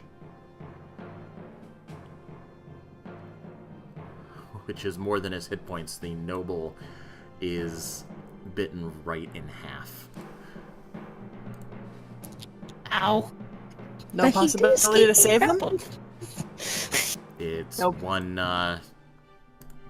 hit kill. No possibility at all to save them? Nope. Alexius, like, just pales when he sees that. No. It's bitten right in half, and he is taken off the board. Well, we certainly can't have that.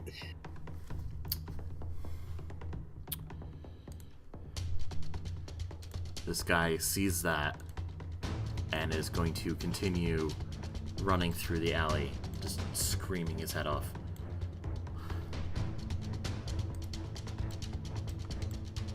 And the same with that far one, all the way out.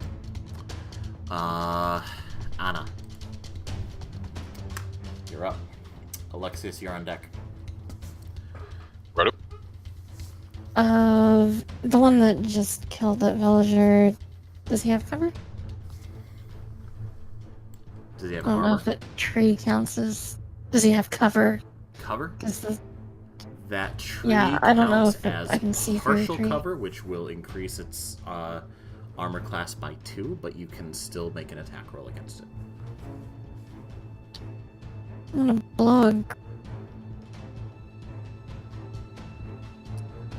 Use a Deadeye shot. Deadeye, okay. It's fine, and bitches. Using one of your 2 grit points. So that gives you an And advantage Deadeye, on for roll. those watching at home, means I get to roll with advantage, yes. So go ahead and take a shot. 22. 22 with against the increased armor class for being half cover, it hits. Nice. Go ahead and take your go ahead and roll your damage 8 piercing. for 8 damage. Okay, you raise your pistol and you fire your shot right at the beast. It slams right into one of the joints, and the bullet lodges itself in right in between the chitinous plates. It screams in pain.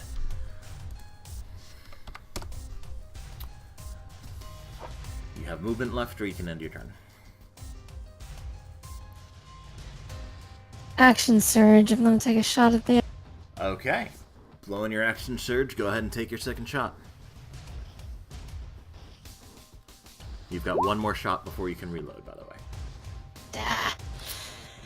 way.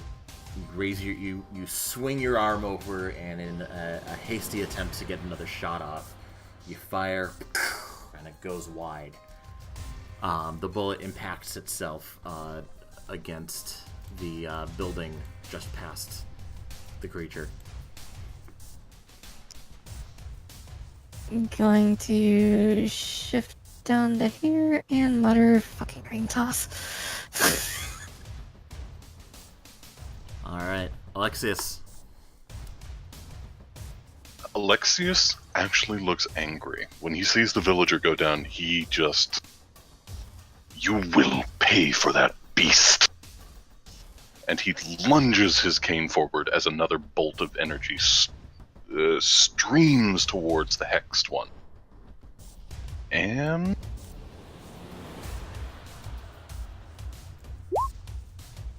Does an 18 hit?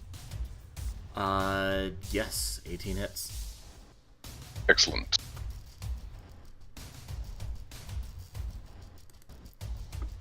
I need to figure out how to make the damage actually work. Just click in the chat where it says Eldritch Blast. Oh, well, that's rather nice. Yep. 13 force damage, and let me roll the additional 1d6 for Hex. I mean, you can set your character sheets where we'll automatically roll the damage, but I have it set to that you have to do it on your own in case it doesn't hit. Because no sense seeing what your damage is if you don't make it. So 13 plus your hex damage is 16. So that's against the one that that killed the guy? No, that's against the hexed one. Against the The hexed one that sprayed acid. Alright, minus 16. It is looking kind of rough. Does that end your turn?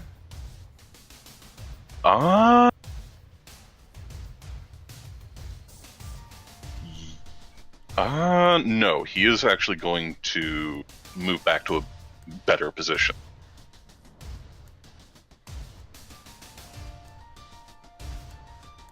Okay. Right there. Alright. The creature that you just struck is angry and burned with magic, and the black smoke of your hex is swirling around it. It is going to charge 1, 2, 3, 4, 5, 6. Gonna see if it gets its acid breath back. It does not.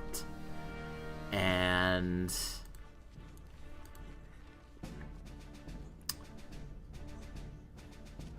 going to attempt to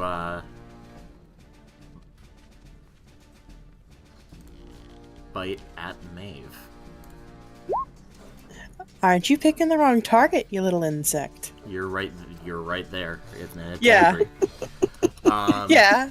Comment stands. That Aren't is you a- picking the wrong target? That is a 15 to hit.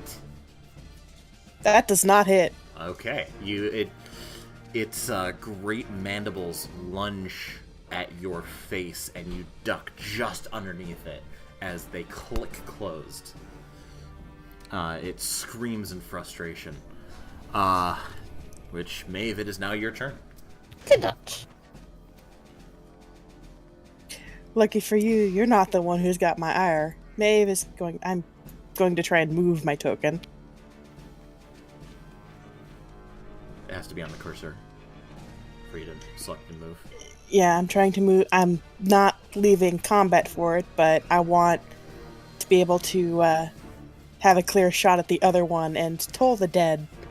Okay, so as the mandibles click over your head and you duck around, you use that motion to roll around behind it, and you, ignoring the insectoid creature that almost took your head off, you swirl around to the other one and raise your hand, and a dolorous bell tolls from almost seemingly nowhere. Go ahead and It's a DC. it's a DC against what?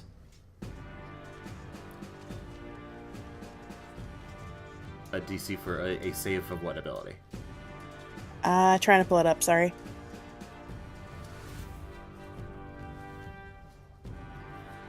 Wisdom. Wisdom against your spell DC, which is what? My spell DC is 13, and don't forget it still has Bane. Toll the Dead is not a concentration spell. Okay, so it rolled a 9 minus the 1d4, which is the 1, so an 8. It fails. So on a failure, it takes what? It takes the normal damage. Amount, which It's you have already to roll. yes, it's already taken some damage, right? It has already taken some damage, which increases it So from a then- D8 to a D12, or D8 to a D10. What is that?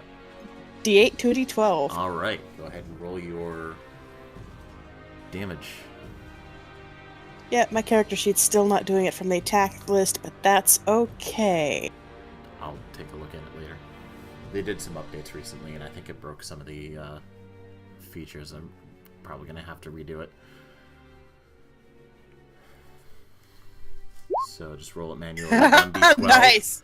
12. 12 necrotic damage against this one.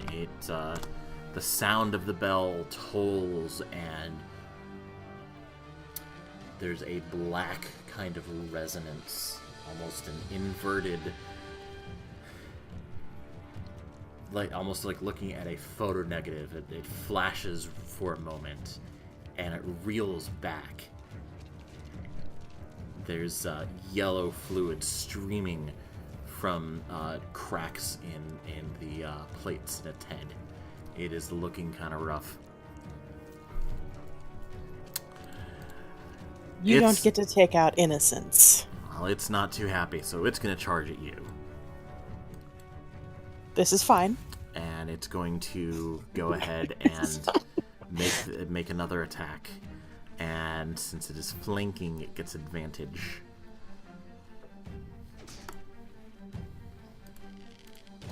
Not really familiar with cleric abilities, but some of those attacks really ring a bell. So that's a 24. Oh, that'll hit. Minus the D4, because it's still under Bane. So a 21 to hit. That hits. It is going to deal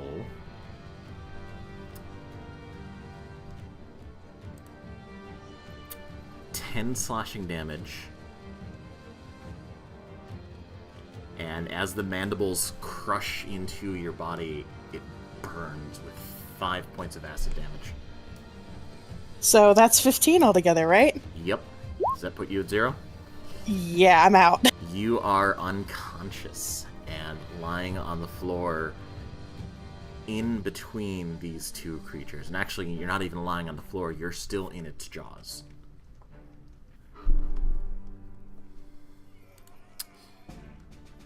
The villagers are going to continue to run away. Anna.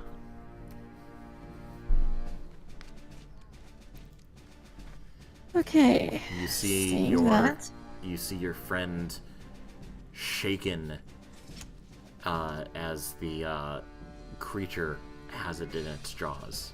Has her in its jaws. You could tell she does not look like she's doing very well.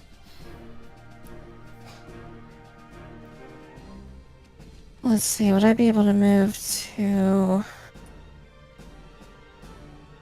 there without provoking an attack of opportunity? You're going to have to either go around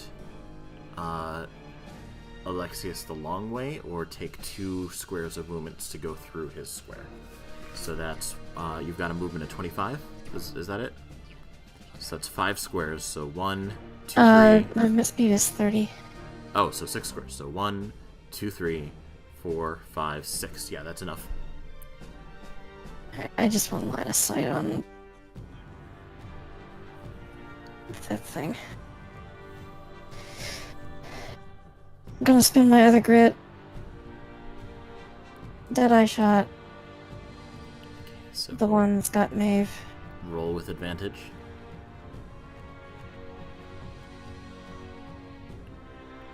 Also, as you're unconscious, the bane drops from both of them. 15? 15 does hit. 10 points of damage. 10 points of damage. I'm going to have it roll a strength check just to make sure that it holds on to Maeve.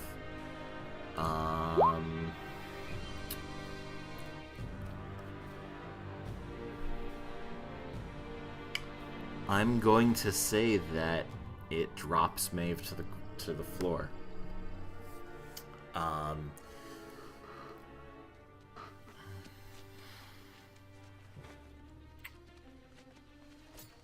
Not enough to take damage, so Maeve is fine for now. Well,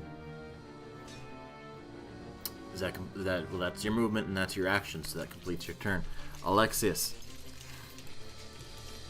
Alexius looks to Anna. Take the one holding Maeve.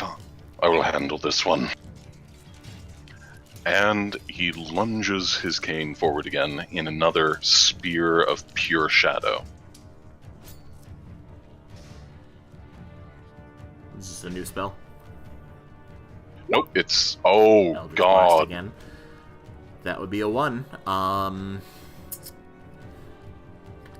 You, in blinded by your rage at seeing one of your guests, someone under your protection, slept under your roof, eaten your food, taken in the jaws of these creatures, you raise your cane again and strike out with another attack, but your arm is shaking with anger, and the black bolt just misses it entirely and explodes against the tree trunk behind it. You will harm no more.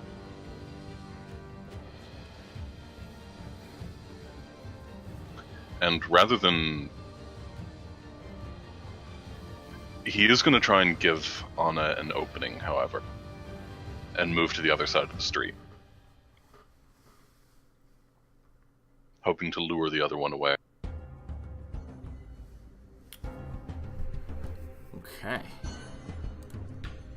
Well, first off, I'm going to see if its acid spray comes back. It does not. It takes the bait and charges after you. It's going to lunge at you with its mandibles. Let's see. 13 to hit. 13 does not hit. What's your AC? 15, I believe. Oh, actually, it is 13. Is it meet or beat? Meet. Ah, then it does hit. 13. All right. I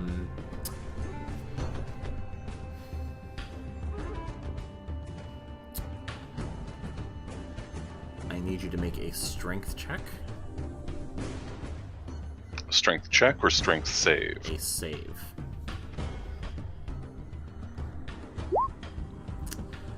Alright, it slashes at you, and you manage to rip yourself out of its mandibles, but in the meantime, you take 7 points of slashing damage and 2 points of acid damage. Ooh. I'm on my feet, but barely.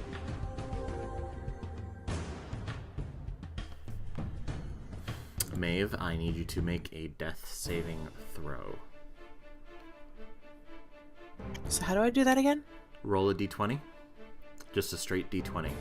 It has to be a 10 or higher. Mark down on your character sheet 1 failure.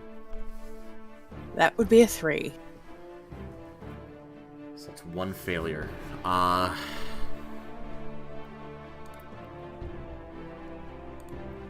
This one is going... The far creature is going to look down at Maeve at its feet, and then look up at Anna.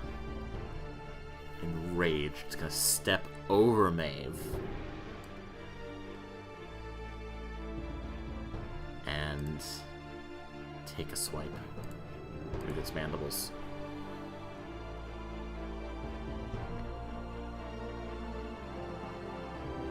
Actually, no.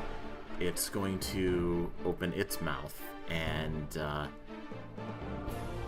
go ahead and make a dexterity saving throw.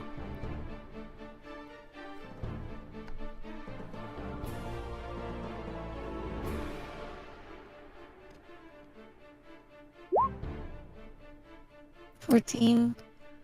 That is enough. You will take half damage, so take 7 points of acid damage.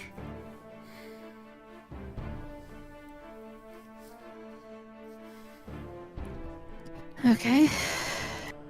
But you're up. You've got 1 shot left before you can reload.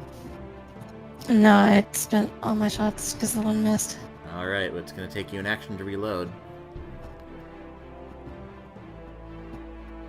Kukri right in its face. Alright, go ahead and make a melee attack with your blade. 19. Will hit. Roll your damage. For 6 slashing damage, you jam it right into its face.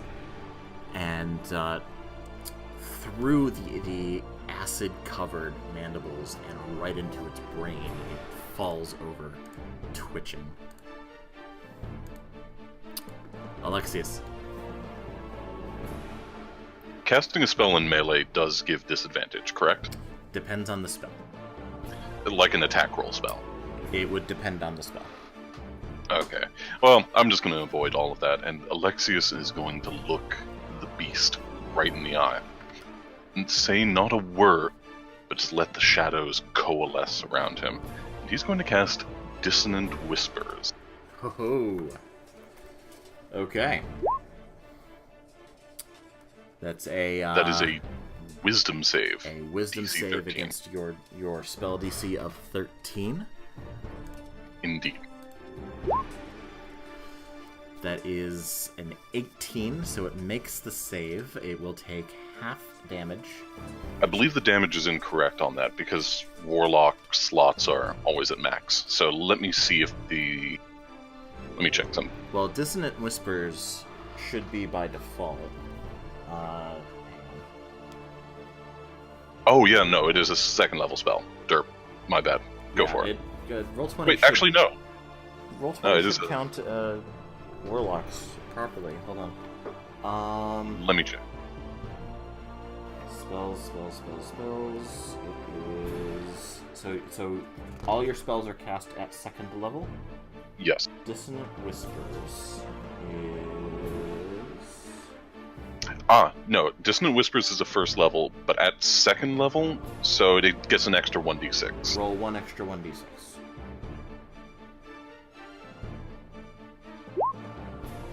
Yeah. So half of 18 is 9 damage. How do you want to do this? Oh, is it going down? It's gone down. How do you want to do this? So Alexius just locks eyes on the beast for a long moment, the shadows of the hex coalescing around it as its skull bursts open, its head ripping apart as its brain quite literally sprays out of it, erupting in just a spray of shadow and gore as its head is nothing more than a stump. Not a word uttered, not a sound, but the head, boom. With a whoosh of dark magical energy, the head literally just implodes upon itself and then bursts. The gore spatters across the street, spattering you in the face with that.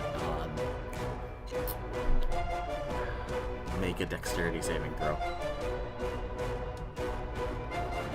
Holy acid. Rip. Whoops. That is a 7, sir. It's gonna be enough. It's a low DC.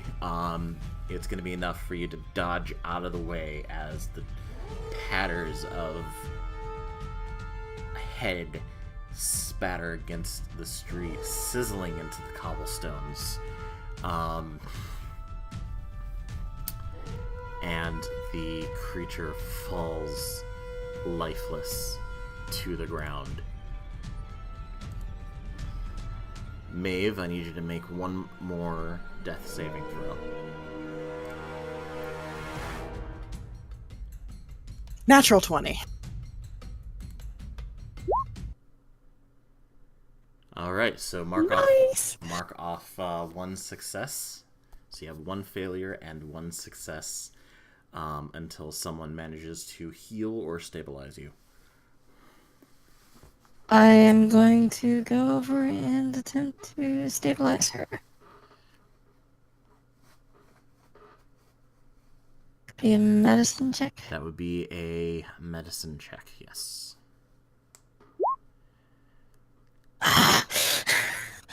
Nope. I'm terrible at this.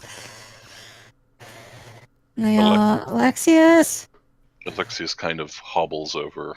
He's definitely using his cane as a cane now, and it definitely looks like he's been pretty badly burned. But he just hobbles over, and he kind of whispers some sort of blessing under his breath and kind of presses a hand to his forehead as a little bit of shadow whispers into his mind. He's casting Guidance and is going to try a medicine check. Okay.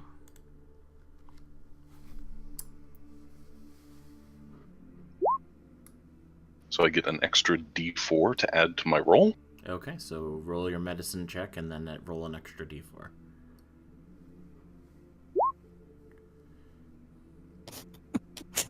That is actually, that is in fact a 23. 23. Maeve, you are still unconscious, but you have stabilized. Go ahead and clear your death saving throws. You can awaken naturally, or somebody can heal you, but you are no longer in danger of dying. The villagers that made it to their houses peek out. Is it safe? Alexius looks up and he kind of gives a nod. Anna, please, can you get Miss Maeve to the carriage? We'll take her back to the estate. I need to see to my people. Without a word, Anna picks Maeve up and heads for the carriage. Inside the carriage, there is a what looks like a minibar. Like when you go into when you take a limo, there's like a little mini bar.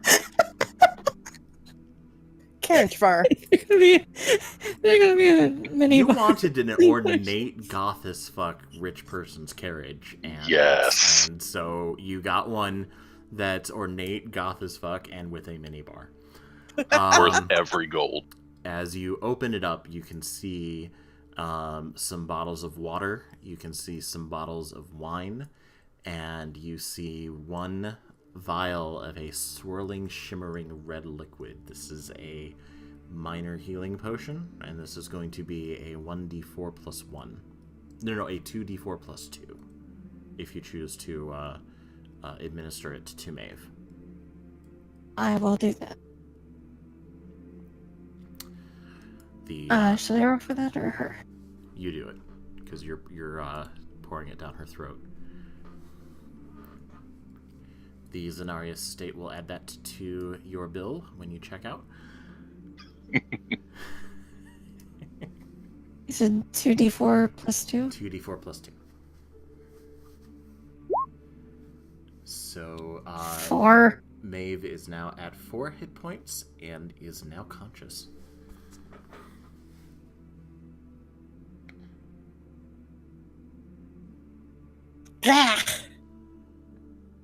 Welcome back. Thank Gave me you. a scare. Didn't greet my lady this time, so we'll count it as a win. Oh.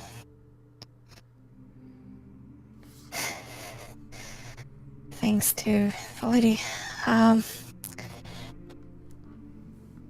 think both of us need a drink.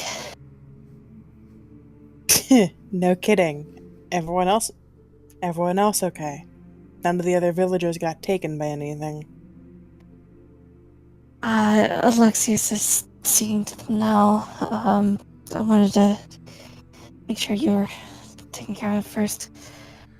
As you two are conversing and convalescing, Alexius, you make your way over to the downed villager, who is... It's the mayor of the town, in fact. The one who you talk to upon setting up the festival every year. He's torn almost completely in half. Alexius kind of reaches down and he gathers his cloak. And despite the acid burns on the hem and all of the rest, he kind of moves to drape it over the body. And he bows his head. I'm sorry, my friend. Couldn't save you. May you find peace. And may the next life be kinder to you than this one was. And Alexius calls out, fetch the Undertaker, and gather the villagers in the square. I wish to address my people.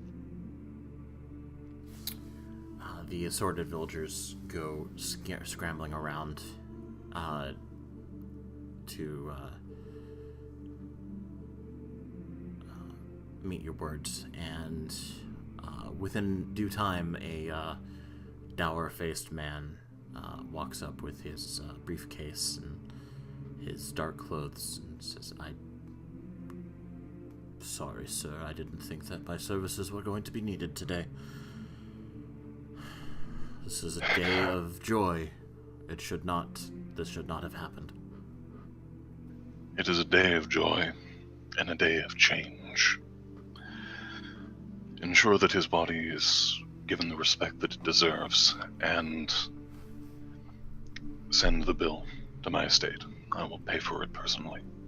For his death is a failure on my part, and I would see that failure rectified. As you wish, sir. My thanks. I will address the people and then retire to my estate. I am rather wounded. You make your way up to the town square. The feast is in disarray but salvageable. Furthest thing on your mind, but you do take note that there is at least enough food to provide for everybody gathered for tonight. And beyond that, it's a normal day, but no one will starve tonight.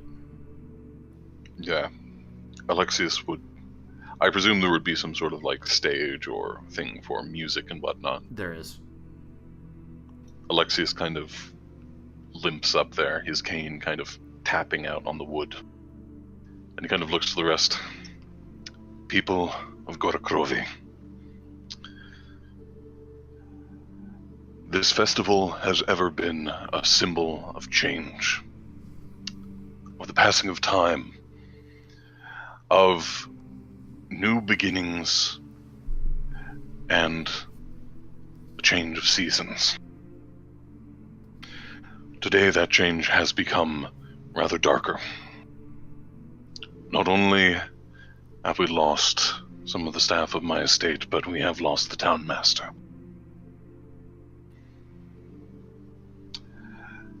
Yet, even in the dead of winter, as the snow grips us in its grip, we still look forward to the spring, to the renewal of our livelihood and our lives. Let tonight's feast not only be in celebration of the changing of seasons and of the traditions of our people, let it celebrate the great town master himself, and let us feast in memory of a good and honest man.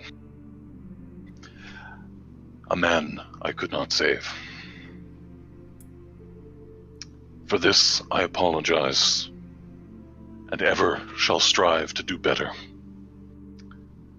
Let us give 3 cheers for him, and drink to his memory, his spirit, and his family. And may Gorakrovi embody the glory that he tried to bring it. Thank you. And drink and feast, for perhaps it may be our last.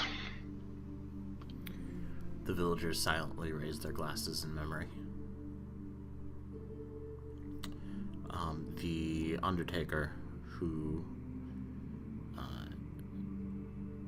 has been seeing to the mayor's body, comes back up and says, "My lord, I would advise that you stay in the city and stay in the village, at least to recover before making your way back up the mountain.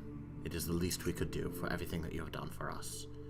Let us tend your wounds, tend your compatriots, provide you the food and drink that is provided to the rest of us. It is the least we could do." By this point, could I have worked my way free of the carriage with Anna over to the mayor's body? Absolutely. I'm burning a higher level spell and casting gentle repose on the body. Okay. I'm going to go ahead and link that in chat for details. Basically, it's for the duration the target is protected from decay and can't become undead. The latter being much more what my concern is, but You say a prayer for the dead, and as you pray, your patron, you feel the touch of your patron, not physically, but in the back of your mind, and their power flowing through you. And as you guide the departed soul to the realms of the dying and the dead.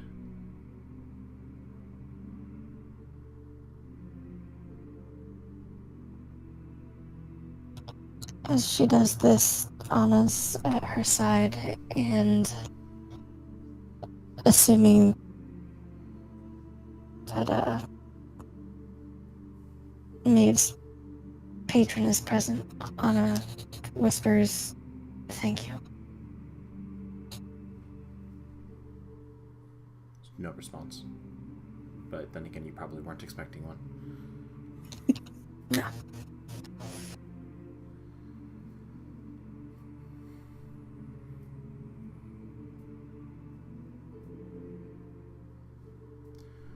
The feast tables are righted, and the food is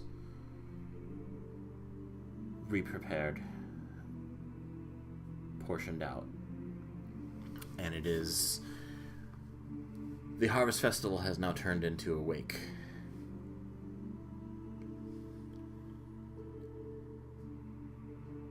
The shops have shut down.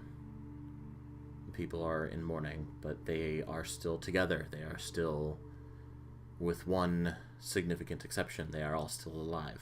They are all still healthy. And it is a celebration, as the Harvest Festival itself is to signify the changing of the seasons. It is also a time of remembrance, a time of transition, transitioning from the seasons, transitioning from life to death, and from death back to life. The harvest takes to prepare for the new crops, to make room for new growth, for change, and this was a more literal reminder of this.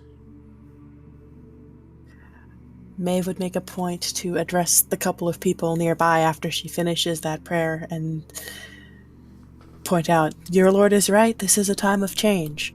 Celebrate the life that has passed. Remember the good times tell stories.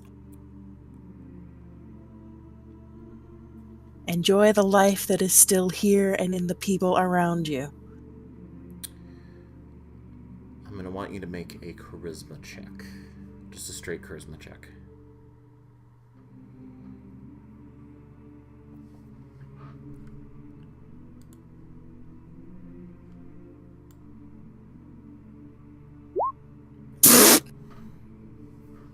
That would be a 4. Your words are heard, but everyone's still focused on the Lord of the Manor. Can I inspect one of the... whatever those things were, to try to determine what those things were? Do you have proficiency in nature? I do not. Okay, then make a nature check anyway. I just wondered if seen or heard of these in my travel. 9. These are creatures that probably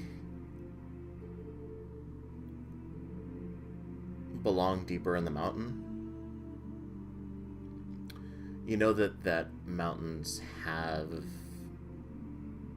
an underneath to them, and that many mountains will have a network of caverns and caves, and this is probably a creature from those. Beyond that, you don't recognize them specifically. It's possible that there are other people back at the estate that might.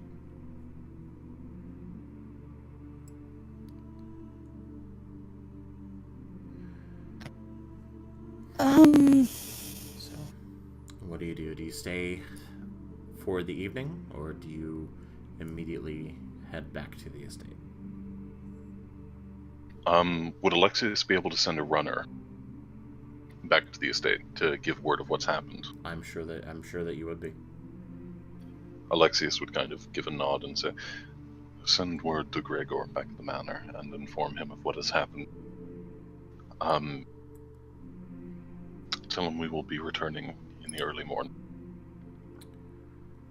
The Undertaker nods and turns around and sends a young man away with a horse to go back up the mountain, up towards the estate. And as the sun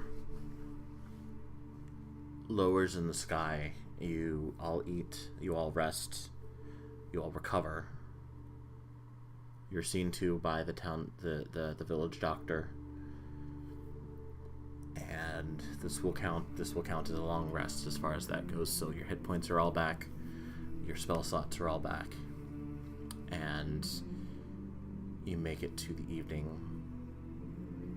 The feast is over. The festivities never really started back up in earnest, but people are toasting.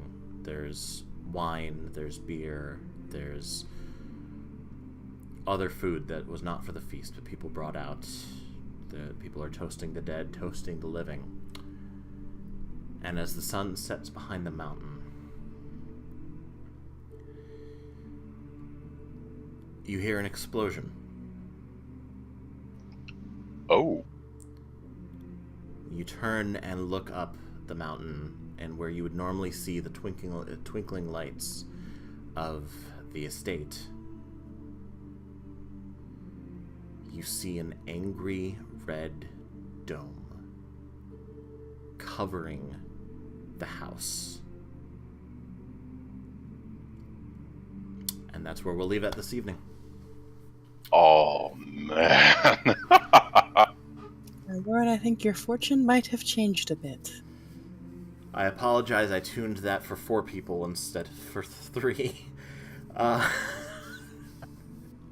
We So survived! I knew Sabra wasn't going to be here. Lore had a last minute issue at work, so she had to stay late. But so I had the fight tuned for 4 people instead of 3. But nothing. We survived. Nothing permanent happened. Nobody who mattered died.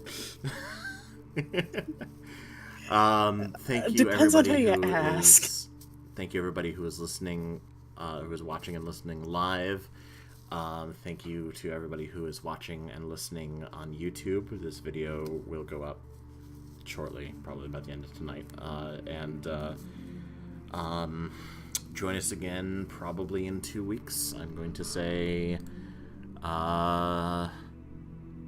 Tuesday the 5th. Does that sound okay with everybody? Sounds good to me. Tuesday the 5th. Same bat time, same bat channel, and have a wonderful evening.